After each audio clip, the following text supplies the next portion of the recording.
Hello दोस्तों। नमस्कार, कैसे हैं आप सब। मैं हरकिल सिंह। आज के डेमो क्लास के अंदर हम लेकर के आए हैं भारतीय संविधान। आज हम बात करने जा रहे हैं भारतीय संविधान के बारे में। भारतीय संविधान। तो भारतीय संविधान को जो हम जिस पहलू से पढ़ेंगे सबसे पहले, तो वो होगा हमारे पास में कि संविधान सभा। सबसे पहले हम बात करने जा रहे हैं संविधान सभा की। तो देखिए जरा कि संविधान सभा में, या हम सबसे पहले बात करें कि संविधान सभा की जो बात है या भारत के लिए संविधान होगा, ये बात सबसे पहले कब आती है और हमारे संविधान बनने की बात कब आती है, संविधान किस प्रकार से बनता है। आज हम इन विषयों पर चर्चा करेंगे। क्या क्या प्रोसेस रहती है, कितने सदस्य इसके अंदर भाग लेते हैं, इन चीजों के बारे में हम देखेंगे। तो सबसे पहले तो आपको ये चीज बात क्लियर होनी चाहिए कि भारतीय संविधान जो है, इसकी विषय से अगर हम तुलना करें थोड़ी सी बहुत, तो वो देखिए जरा कि भारतीय संविधान जो है, ये विश्व का सबसे बड़ा लिखित संविधान है। ये सबसे विश्व का सबसे बड़ा लिखित संविधान है, भारतीय जो संविधान है। क्यों लिखित है? क्योंकि इसके अंदर 395 अनुच्छेद हैं। ये 395 अनुच्छेदों के अंदर लिखा गया है।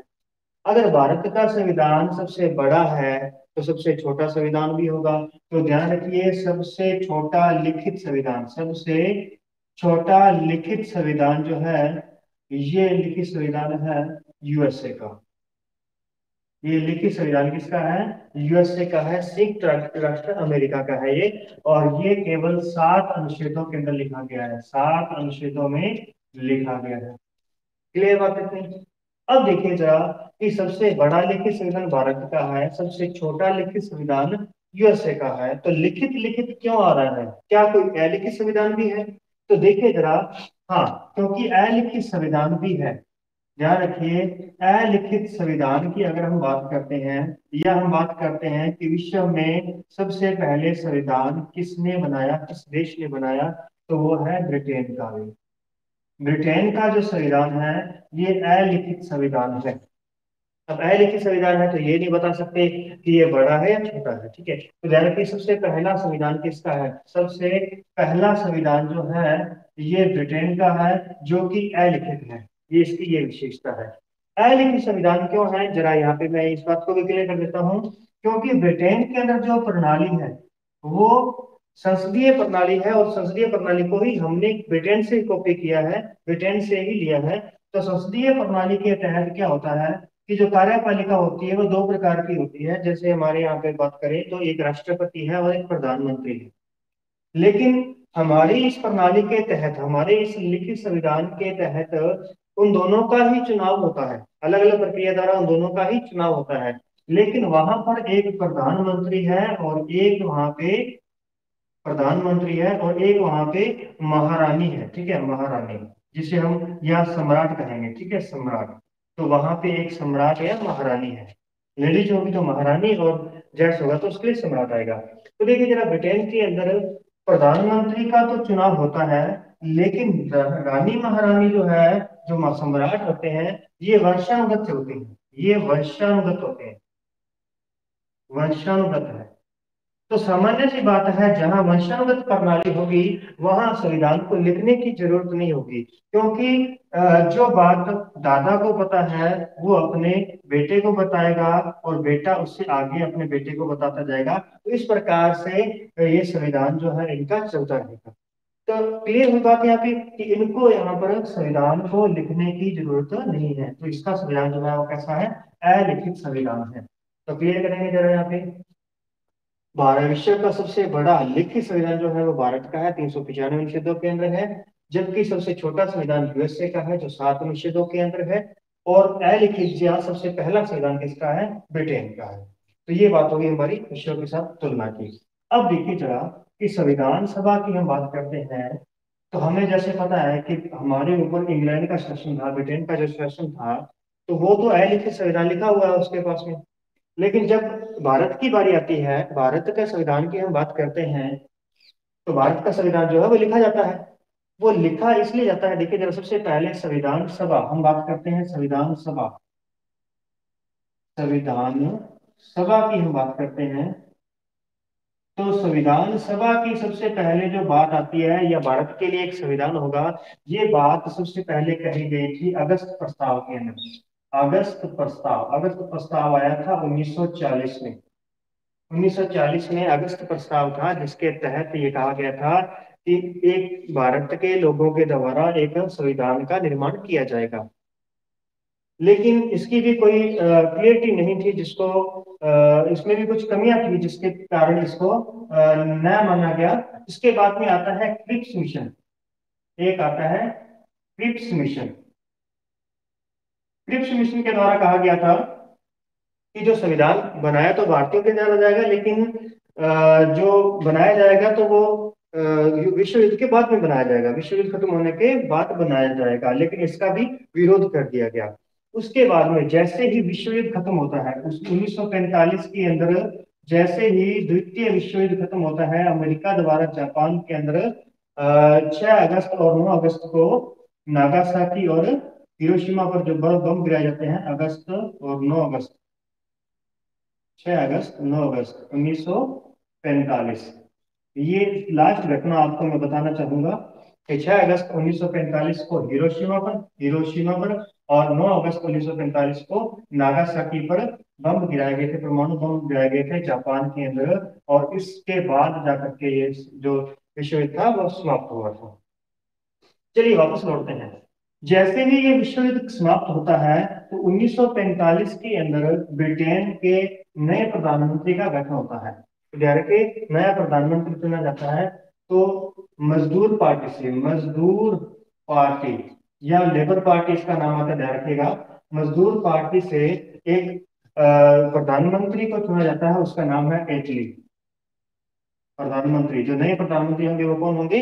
वो एटली होंगे, जो मजदूर लेबर पार्टी से चुन करके आएंगे। ये ब्रिटेन के नए प्रधानमंत्री हैं।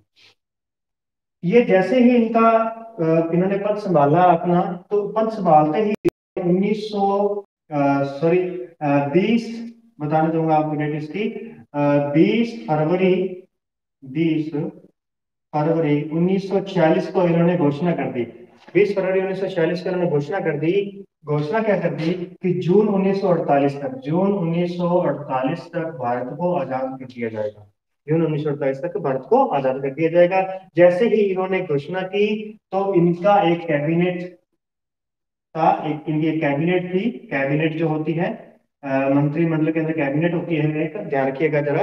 प्रधानमंत्री का जो मंत्रिमंडल होता है, उसमें कैबिनेट मंत्री होते हैं, कैबिनेट दर्जे के मंत्री होते हैं, जो उच्च दर्जे के मंत्री होते हैं। तो एटली ने क्या किया, अपने कैबिनेट में से 3 व्यक्तियों को भारत के लिए रवाना किया कि आप उनको बताएंगे कि इस प्रकार से संविधान के अंदर क्या क्या प्रावधान करने हैं, संविधान सभा में किन किन लोगों को किस तरीके से बुलाना है। तो कैबिनेट में से 3 मंत्रियों को भेजा गया, जिनमें सबसे पहले आते हैं Patrick Lawrence. Sir Patrick Lawrence, जो कैबिनेट मिशन, इसे हम बाद में क्या नाम देंगे? कैबिनेट मिशन इसे नाम दिया जाएगा, क्योंकि कैबिनेट में से, कैबिनेट मंत्रियों में से 3 मंत्री जा रहे हैं। कैबिनेट पैट्रिक लॉरेंस, जो कि इसके अध्यक्ष रहेंगे। Sir Stafford Cripps, sir Stafford Cripps. और तीसरे आते हैं एवी अलेक्जेंडर, एवी अलेक्जेंडर। तो ये 3 लोग जो होते हैं, इन तीनों को कैबिनेट मिशन के नाम से कहाँ भारत में भेजा जाता है। और कैबिनेट मिशन जो होता है, ये मार्च फरवरी की बात हो रही है, 20 फरवरी 1940 को घोषणा हो रही है, और ये 24 मार्च 1946 को कैबिनेट मिशन जो है ये भारत पहुंच जाता है। भारत पहुंच करके वहां के नेताओं से बात होती है इनकी कि आपको संविधान निर्माण करना है, तो संविधान में क्या क्या चीजें होंगी उनके बारे में डिस्कशन की जाती है। तो जैसे ही कैबिनेट मिशन भारत पहुंचता है, देखिए मार्च 1946 में पहुंचा, जुलाई 1946 के अंदर, जुलाई 1946 के अंदर संविधान सभा का गठन किया जाता है। संविधान सभा का गठन किया जाता है। ये ध्यान रखिएगा, संविधान सभा का गठन कब किया गया है? तो संविधान सभा गठन जुलाई 1946 के अंदर किया गया है। अब गठन तो कर दिया गया कि संविधान सभा है, ठीक है, एक कमरा है, उसको संविधान सभा है, लेकिन उसमें आएगा कौन, कितने लोग होंगे, कहाँ से आएंगे वो? तो देखिए जरा, उसके लिए एक निर्धारित किया गया 389, 389 सदस्य है। ये रखा गया कि 389 सदस्यों से मिलकर के एक संविधान सभा बनेगी। तो एक बात आपके दिमाग में आ रही होगी, एक प्रश्न उठ रहा होगा कि 389 का ही आंकड़ा क्यों आया है यहाँ पे? तो ध्यान रखिएगा, उस समय लगभग जो भारत की जनसंख्या थी वो 40 करोड़ के आसपास थी, 40 करोड़ के आसपास लगभग इसकी जनसंख्या थी। और आपको पता होना चाहिए कि ये जो सदस्य आएंगे, ये 10 लाख की जनसंख्या पर एक सदस्य आएगा, 10 लाख की जनसंख्या पर एक सदस्य आएगा। तो 389 सदस्य अपने को यहाँ पर कंप्लीट कर रहे हैं। ये बात क्लियर होनी चाहिए आपके पास में। चलिए आगे देखें जरा कि 389 सदस्य जो है ये आने हैं, लेकिन ये कहाँ कहाँ से हैं? क्या ये चुनाव, इनका चुनाव होगा? क्या ये मनोनीत होंगे या किसी के द्वारा भेजे जाएंगे? तो इन बातों को क्लियर करना है अपने को। तो देखिए जरा, ये जो 389 सदस्य हैं, इनको हम दो भागों में बांट करके देखते हैं। पहले देखिए, भारत जो है, भारत की जो जितनी भी रियासतें हैं, भारत इस समय दो भागों में बटा हुआ था। दो भाग इस प्रकार से कि भारत के अंदर कुल 565 रियासतें थी, 565 रियासतें थी। उन 565 रियासतों में कहीं तो ब्रिटिश लोगों का सीधा शासन था, कहीं तो ब्रिटिश लोग ही बैठ करके लोगों के ऊपर शासन कर रहे थे, और कहीं पर देसी राजा बैठे हुए थे जिनके ऊपर ब्रिटिश सरकार थी। तो ध्यान रखिएगा एक बात कि लोगों, जनता और ब्रिटिश के बीच में कोई नहीं है, तो वो तो कहलाएगा ब्रिटिश प्रांत। और एक लोगों और ब्रिटिश के बीच में ये राजा भी है, तो वो कहलाएंगी देशी रियासतें, ठीक है। तो ध्यान रखिएगा, हम बात करते हैं 389 को। देखिए जरा, जो 296, 292 प्लस 4 सदस्य अलग आएंगे, जिनका चुनाव होगा। ध्यान रखिएगा, इनका क्या होगा? चुनाव होगा, निर्वाचन होगा। 10 लाख की जनसंख्या पर एक इनका चुनाव होगा यहाँ पे, निर्वाचन होगा इनका। और यहाँ पे देखिए जरा, इसके बाद में 93 सदस्य होंगे, ये क्या होंगे? ये मनोनीत होंगे, ये मनोनीत होंगे। ये तो बात आपको क्लियर करनी है कि यहाँ मनोनीत सदस्य कितने हैं? 93। और चुनाव कितने का है, निर्वाचन कितने का है? तो 296 लोगों का यहाँ पे चुनाव होगा। अब देखिए जरा, ये जो है मैंने तीन आंकड़े लिखे हैं, देखिए इसको जो 93 है, ये जो मनोनीत होंगे, ये मनोनीत होंगे मतलब ये देसी रियासतों से आएंगे। ये आएंगे कहाँ से? देसी रियासतों से आएंगे।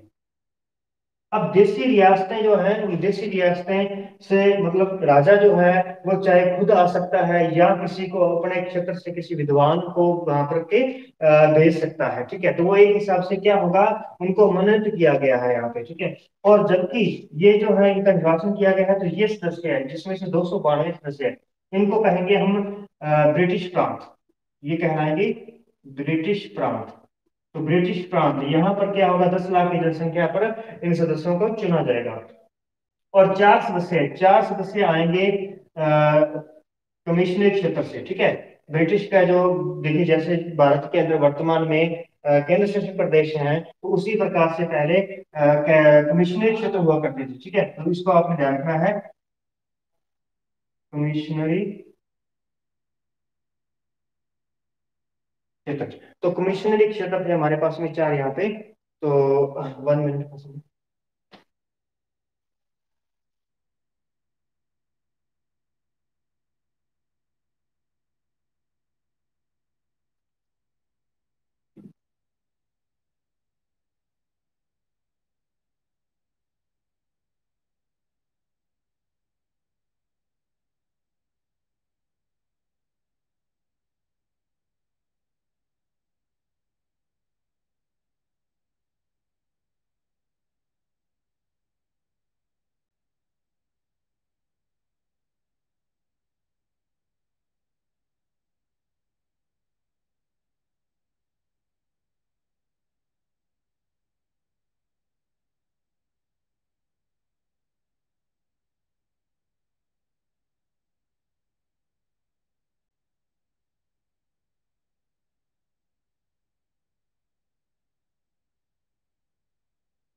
तो देखिए जरा, चार सदस्य जो हैं ये कमिश्नरी क्षेत्र से आएंगे, जहां पर इनका मुख्य क्षेत्र है। जैसे मैं बता दूं आपको कि कमिश्नरी क्षेत्र कौन कौन से थे। तो एक था हमारे पास में दिल्ली, वो नीचे होगा, तो मेरी बुक है, देखो यहाँ तो नहीं, देखो। एक था हमारे पास में दिल्ली, एक है अजमेर मेरवाड़ा, अजमेर मेरवाड़ा, बुक नीचे हो गया आपकी। अजमेर मेरवाड़ा, तीसरा है हमारे पास में कुर्ग, जो वर्तमान में कर्नाटक के अंदर है। और चौथा आता है बलूचिस्तान, बलूचिस्तान जो वर्तमान में पाकिस्तान के अंदर है। ये चार कमिश्नरी क्षेत्र थे। तो ये आपने ध्यान रखना है। ब्रिटिश फ्रांस से कितने सदस्य आने हैं? 292 सदस्य आने हैं। कमिश्नरी क्षेत्र से कितने आने हैं? चार। और 93 सदस्य देशी रियासतों से आए हैं।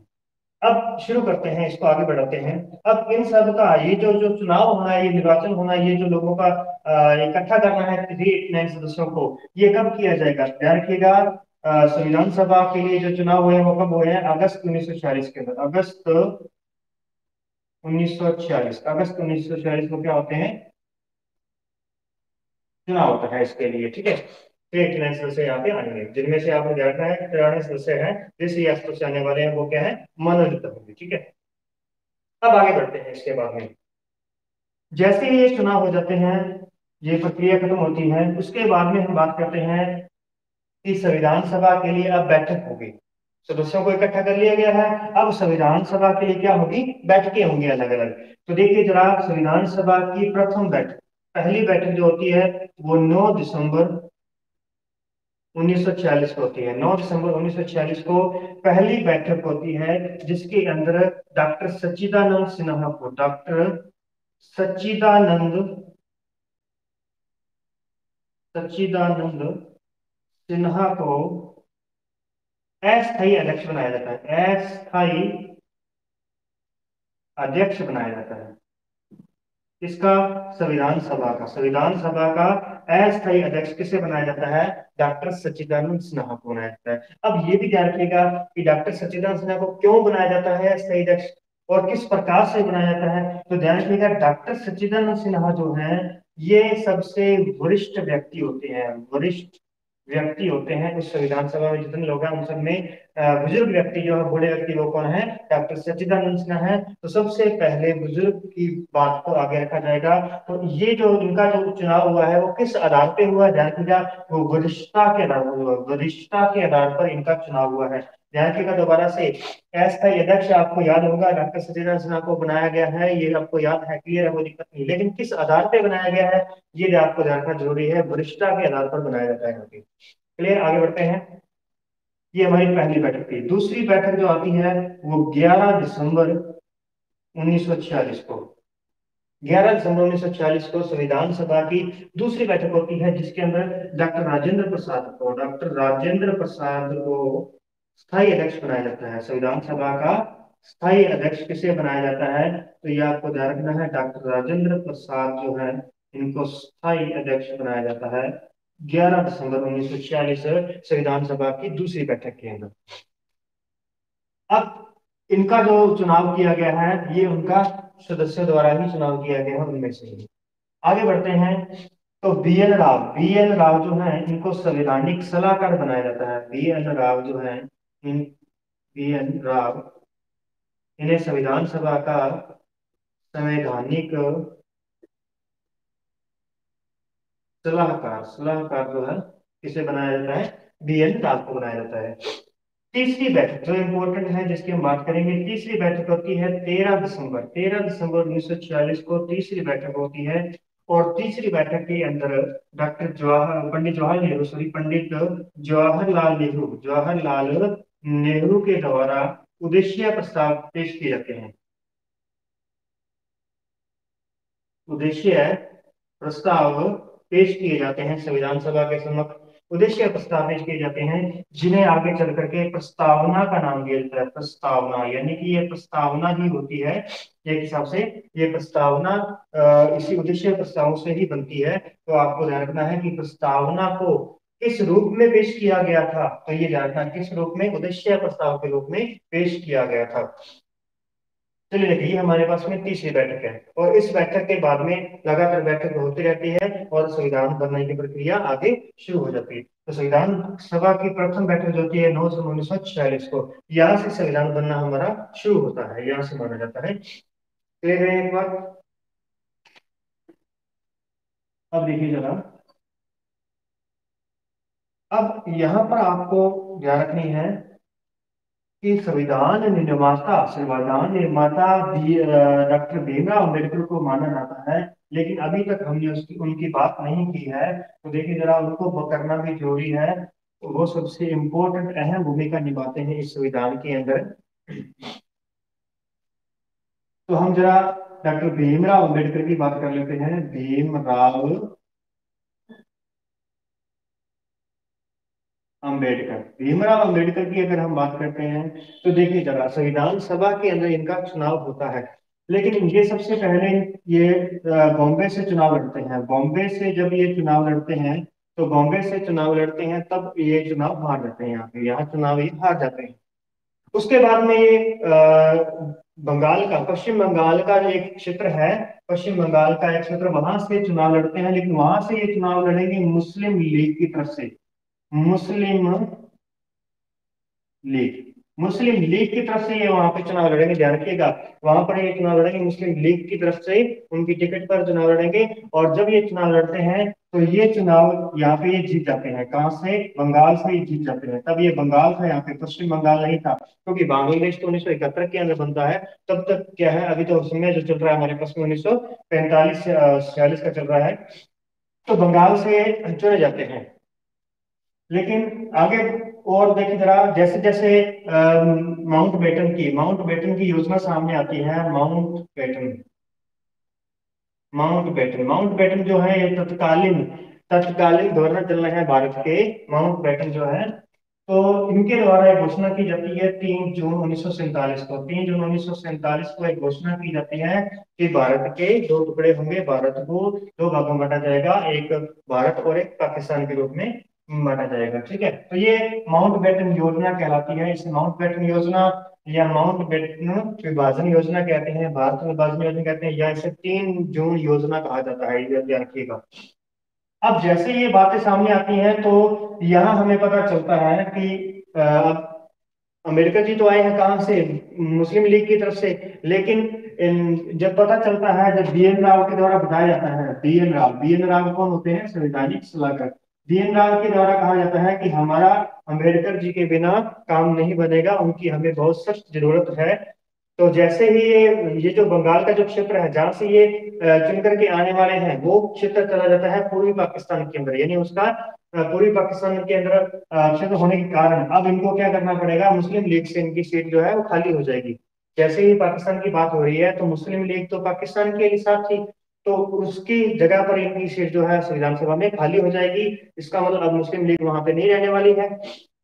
इस कारण से इन बीएन राव के द्वारा क्या किया जाता है? बीएन राव के द्वारा बॉम्बे का जो वहां का राजा होता है, उसको एक खत लिखा जाता है कि आपकी तरफ से जो व्यक्ति संविधान सभा में चुन करके आया है, उससे इस्तीफा देकर के और किस व्यक्ति को भेजा जाए वहां से? भीमराव अम्बेडकर को वहां से भेजा जाए। तो तब उनको चुनाव जो है वहां से भेजा जाता है, बॉम्बे से भेजा जाता है। ये आपको अच्छी तरीके से ध्यान रखना है। अगर आपसे पूछ लिया जाए कि डॉक्टर भीमराव अंबेडकर संविधान सभा में चुनकर आए थे, कहाँ से आए थे, और अगर ऑप्शन के अंदर हमारे पास में बॉम्बे, मद्रास, बंगाल और कुछ दिल्ली वगैरह कुछ और नाम दिए जाए, तो ध्यान रखिए, अगर ऑप्शन में बॉम्बे और बंगाल दोनों आता है, तब हमारा राइट आंसर कौन सा होगा? बॉम्बे ही होगा। यह क्लियर करके ध्यान रखना है इस बात के लिए। और अगर बॉम्बे नहीं आता है ऑप्शन के अंदर, बंगाल आता है, तब आप इसको लगा सकते हैं, लेकिन वास्तव में जो हकीकत है वो क्या रहेगी? बॉम्बे ही रहेगा। इस बात को आपने ध्यान रखना है। चलिए, ये बात थी भीमराव अम्बेडकर के बारे में, लेकिन आगे और बढ़ते हैं। बीएन राव के द्वारा प्रारूप पेश किया जाता है। प्रारूप जो है वो पेश किया जाता है संविधान सभा के अंदर। अब इनके द्वारा प्रारूप तैयार किया जाता है, जो प्रारूप तैयार किया जाता है, इस प्रारूप को पर विचार विमर्श के लिए एक प्रारूप समिति का गठन किया जाता है।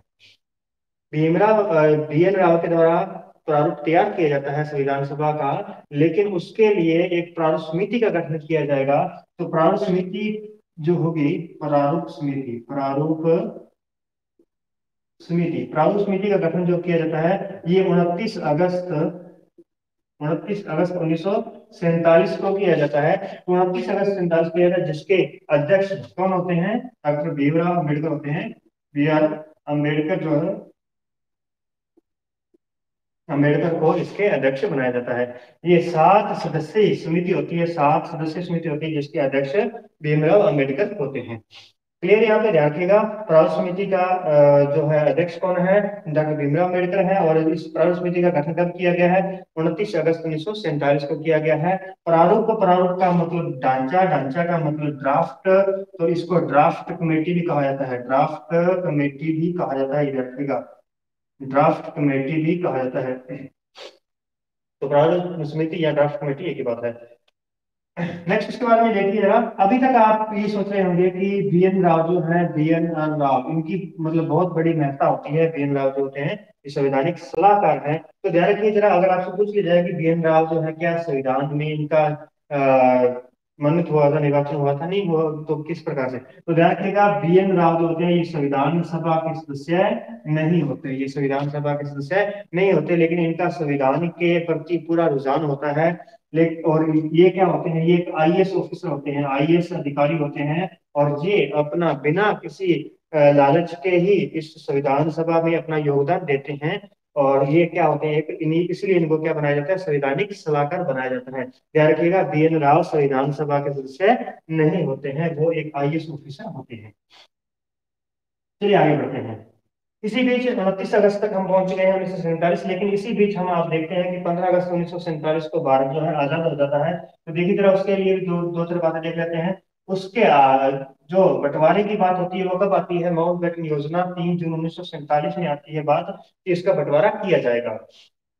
जून के बाद में बात करते हैं हम जुलाई में, क्योंकि 22 जुलाई 1947 22 जुलाई 1947 को तिरंगे को राष्ट्रीय ध्वज की मान्यता दी जाती है। तिरंगा को अपना लिया जाता है, तिरंगा को ध्वज के रूप में, राष्ट्रीय ध्वज के रूप में अपनाया जाता है। कब? 22 जुलाई 1947 को। क्योंकि देखो भाई, देश आजाद होने वाला है तो हमें कुछ ना कुछ तो फहराना ही होगा ना, हमें अपना एक राष्ट्रीय ध्वज फहराना होगा। तो वो राष्ट्रीय ध्वज कौन होगा? तिरंगा होगा। ये कब इसको अपना लिया गया संविधान सभा के द्वारा? 22 जुलाई 1947 को अपना लिया जाता है। और उसके बाद में 14 अगस्त 1947 की मिडनाइट, मध्य रात्रि को अनाउंसमेंट होती है। 12 से पहले पहले अनाउंसमेंट होती है कि आज से पाकिस्तान आजाद है, आज से पाकिस्तान आजाद है। और जैसे ही 12 के बाद में 12:01, यानी इस प्रकार से हमें जैसे ही उससे ऊपर टाइम होता है, यानी क्या हो जाता है? 15 अगस्त। अब क्या कौन सा दिन शुरू हो चुका है? 15 अगस्त 1947 शुरू हो चुकी है। इस दिन कर दिया जाता है अनाउंसमेंट कि आज से भारत जो है वो आजाद है। तो ध्यान रखिएगा, पाकिस्तान अपना जो स्वतंत्र देश कब मनाता है? 14 अगस्त को, जबकि भारत कब मनाता है? 15 अगस्त 1947 को। ये तीन बातें जो है ये विभाजन से जुड़ी हुई हैं, इनको भी आपने ध्यान रखना है। आगे बढ़ते हैं, देखिए जरा। तो अब हम संविधान सभा की ओर वापस लौटते हैं कि संविधान सभा में क्या क्या काम हो रहे हैं। तो संविधान सभा की हमने 3 बैठकें देखी थी। 13 दिसंबर 1946, उसके बाद में 22 अगस्त 1947 को संविधान सभा के द्वारा क्या कर लिया जाता है? तिरंगा को अपना लिया जाता है। और 29 अगस्त 1947 को प्रारूप समिति का गठन कर दिया जाता है। आगे बढ़ते हैं। तो 26 नवंबर 1949 को संविधान बन करके तैयार हो जाता है। और संविधान को बनने के लिए समय जो लगा है, 2 वर्ष 11 माह और 18 दिन का समय यहाँ पे लगता है।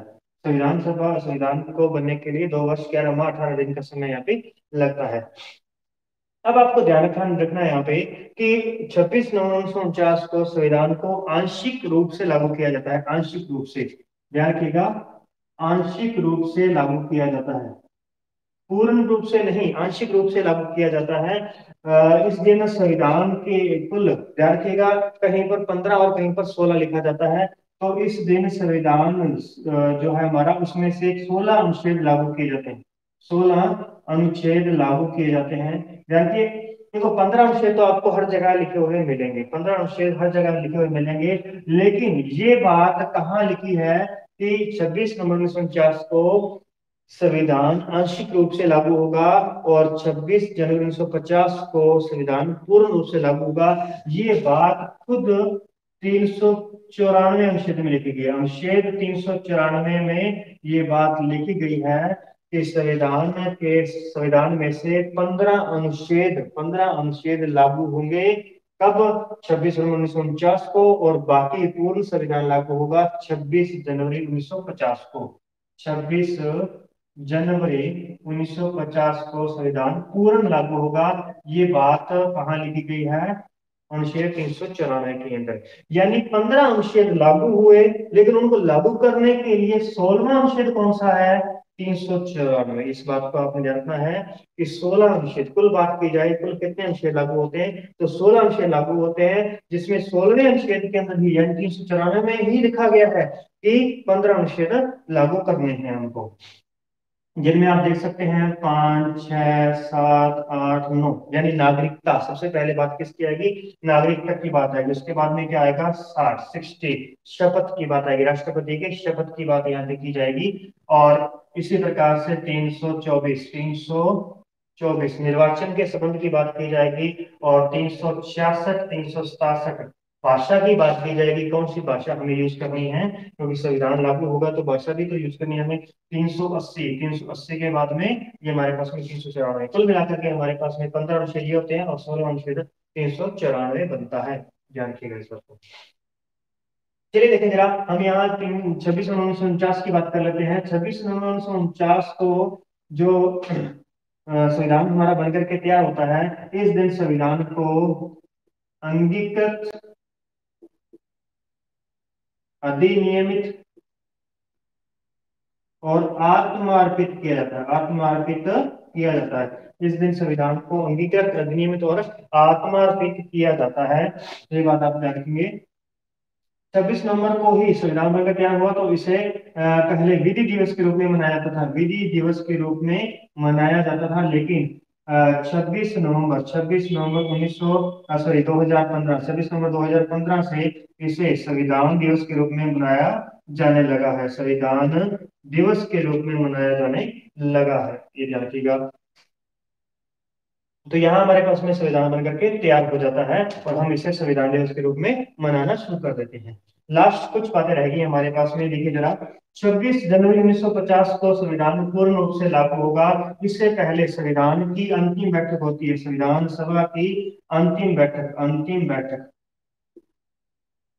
बैठक होती है 24 जनवरी 24 जनवरी 1950 को संविधान सभा की अंतिम बैठक होती है। ये संविधान सभा का 12वां अधिवेशन होता है, ये 12वां अधिवेशन होता है। अधिवेशन जो है ये 12वां अधिवेशन होता है संविधान सभा का, यानी कुल 12 अधिवेशन हुए हैं इसके। 24 जनवरी 1950 को 3 काम किए जाते हैं। सबसे पहला काम है राष्ट्रपति का चुनाव।